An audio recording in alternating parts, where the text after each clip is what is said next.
and welcome back. The purpose of this video is just to talk about the final assignment, the final argument paper in this course.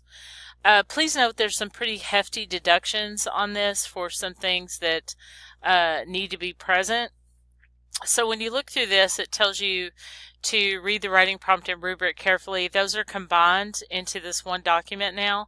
So the first part of that will be the writing prompt, and the second part will be the rubric. It just gives you some tips on it. And then watch and read extra sources provided. This video is actually one of those. And use your book as a resource if you need it. There's also other argument information that I will plug in to the weekly folders for your convenience. So this says the final assignment day is due. The final assignment is due Sunday, December 9th. Now there is a peer review.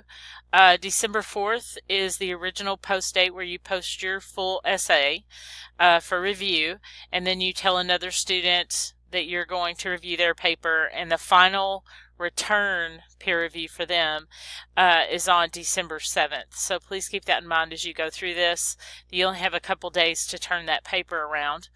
There is a letter grade deduction per day on this paper. There are no exceptions to that. And unfortunately, because it's the end of the semester, once you all finish those, there's no way for me to contact you and tell you that there's a problem. So please make sure that you upload your paper in the correct format, which is Microsoft Word. If you have an Apple computer, you will have to export to Word to .doc or .docx, because those papers are usually in dot pages, and I cannot view those. So please do not do that, because that would be 300 points. And as you know, if you don't turn in one of the major papers, you cannot pass this course. And this is one of the most important papers of all. So please make sure that you get it turned in on time. So with that said, let's just have a look here. One of the things that I tell you is don't forget that all the sources must be available to me. This isn't to be mean. This is to make sure that when you get out of English 300 that you have some skills in research. And the way to prove that is to have your sources available. So I do spot check all of those to make sure that everything is there and that they're being used correctly. It's really the only way that I can make sure that you're using in-text citations correctly and that you're incorporating research correctly. So you can imagine how much time goes into these. As you've seen throughout the semester, it just takes an inordinate amount of time to read and double check everything. So and the grades, one of the reasons that you're turning these in when you are is because I will be grading those all the way through finals week.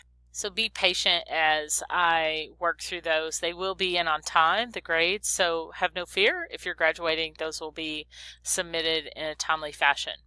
Now here are some of the other things that you need to know. There's a 20% deduction for each source that I cannot access. And again, I'm not going to be able to contact you to ask you to do that. When you send me a link to an article on the database at school, and some of you already know this, those send me to a login page. And if you think about this logically, if you get sent to if you're at a login page and you log in and you look at an article and you copy that link is from your account where you're logged in to see the article. When I go to click that link, it actually takes me to the login page, and when I log in, all it gives me is a search. Your article is not there.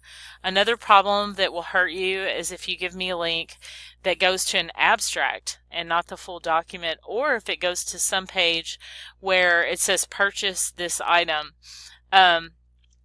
This particular essay is usually randomly chosen for an audit at Western, and that's normal. That's to make sure that the teachers are teaching, with integrity and asking students to do what they need to do. And so I do ask you to do what is necessary to prove that you have done your research. So please know that it won't be because I don't like you or because I'm mean. I do ask you to have all of those available, and if they are not, there's a huge deduction for that. And unfortunately, I can't apologize for that. I just don't have time to contact every student that makes a mistake on these to make sure they correct it. So please, please, please, be extra diligent on this paper, because it upsets me when I have to take points off as well. I really don't like to do that. Down here, what you'll see, excuse me, I have a bit of a cold. Down here, what you'll see is the argument structure review. This is just sort of an argument outline where I talk about the structure, which you have your own outline, but it wouldn't hurt you to look at this to see how it's done, how this other essay outline has it set up. Also, here's a student example. This is an APA setup paper. It is a student example, so there are mistakes in there, so please keep that in mind as well. This first link is APA format information that will hopefully help you if you need to know how to do in-text citations, or you need to know just general formatting. And then MLA is down here as well. Only one student in this class should be doing MLA, and she knows who she is.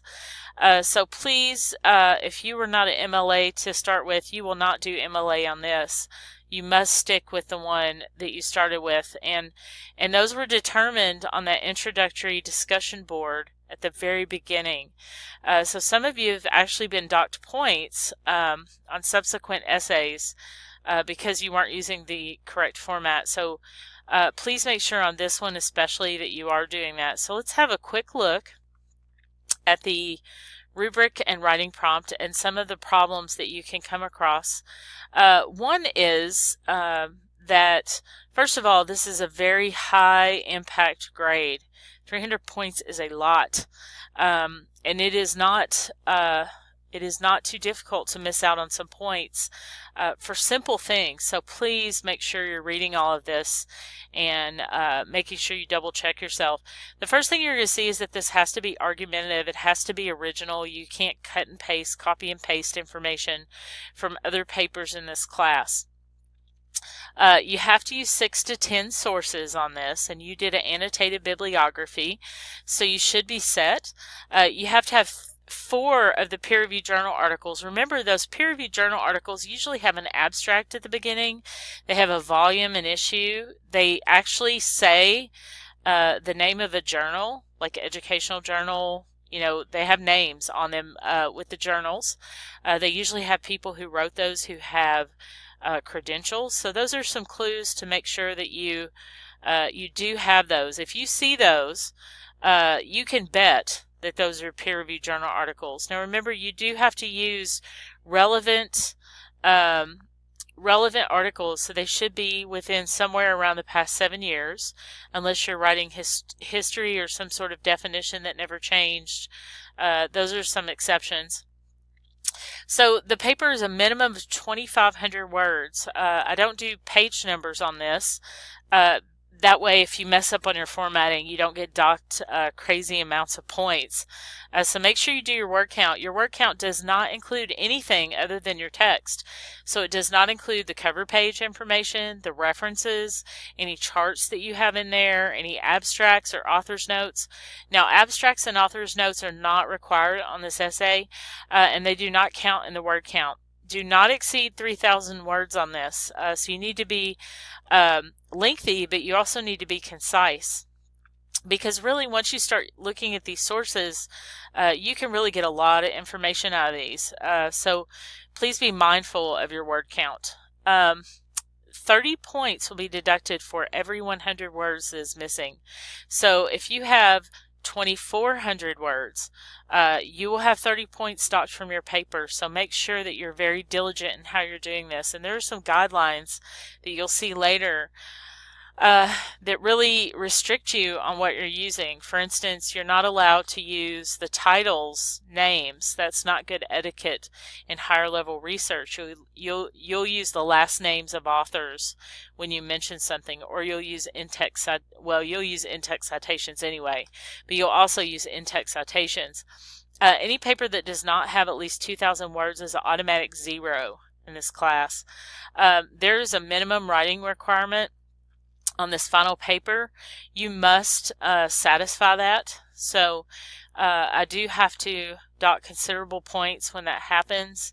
So make sure that you're hitting at least 2,000, and really that's going to harm you a lot anyway, because you're going to be missing so many points that it's really just not going to be helpful by the time you get down to a little over 2,000 words. This paper should be written in layman's terms. That does not mean conversational language. It means that you define what you need to define so that everyone can understand it. If someone's not in your field of study, you might understand it, but they might not understand it. And that's really important because you have students peer reviewing your papers. And it's really important in general. You always want to define and provide that history piece that's necessary to understand things. There are many ways to develop an argument, and regardless of how you organize it, you're going to have a few things. So your introduction has to introduce the readers to the topic. You discuss the significance. Why is your topic important? And you share via the thesis what you're going to talk about and argue about. You also have to discuss 3 to 5 points that contribute to your argument. When you choose your topic, take a few minutes to write down some of the things that you want to prove or discuss. You have to synthesize. This means that it should be clear that under your points, different authors are pulled into that as a source of support. So please be mindful of how you're doing. If you reflect back to the synthesis, you had a point that you were supporting, and you could really see 2 or 3 different sources under that one point. And it was very clear because you did in-text citations. So it was very clear where that information is coming from. It's certainly not a place for opinion. It is just based on support for your points. You have to present a solution at the end, which is not very difficult.